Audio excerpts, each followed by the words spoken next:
So, you want to throw huge whips like the pros do over giant tables and doubles, but you're riding small jumps like these.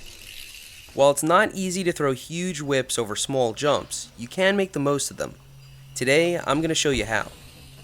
First of all, you'll need a jump with a separate lip and landing, like a tabletop or double. You'll also need to be adept at jumping already, since throwing a nice whip means making it look easy. Most mountain bike trails have things you can launch off of, but that doesn't mean they're ideal for whips. A purpose-built jump with a landing is what you're looking for. Since small jumps only provide limited airtime, you'll need to boost it as high as you can. Whips require a lot of time in the air if you want to make them look stylish.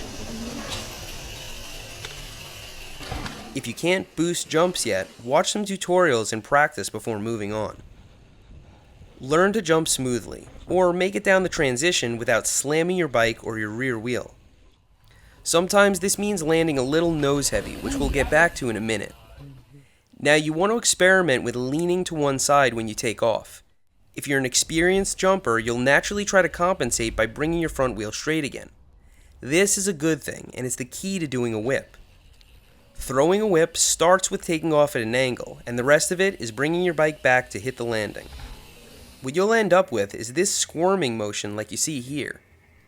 Tweaking this out is how you get a nice whip. Now, it becomes apparent that you can't always land totally straight, and this is okay most of the time. Since your rear wheel might still be kicked out a little bit when landing, you want to keep your weight off of it until you're rolling away. I find it useful to land a little bit nose heavy so that the front wheel, the one that's straight, takes the brunt of the landing. This makes your whip look smoother and more natural. And that's the point of a whip, to look smooth and badass. Even a barely perceivable whip done smoothly looks better than a huge whip done sloppily, in my opinion.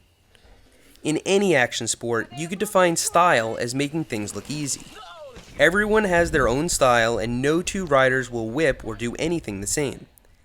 Even if you're not throwing giant tweaked out whips, you can work on making your current whips look smoother, which is really the important part. Now for some tips. When you're learning, increase your tire pressure so your crooked landings don't result in flat tires.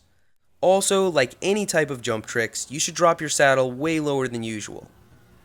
Most people will feel comfortable whipping a certain way, so if you find a jump that hips in that direction, it actually makes it a little easier to land smoothly.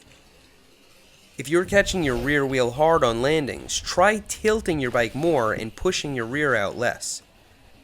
Do you guys have any tips for whipping small jumps? What size of jump do you think is the smallest you can get away with? Share your thoughts in the comments. Thanks for riding with me today, and I'll see you next time.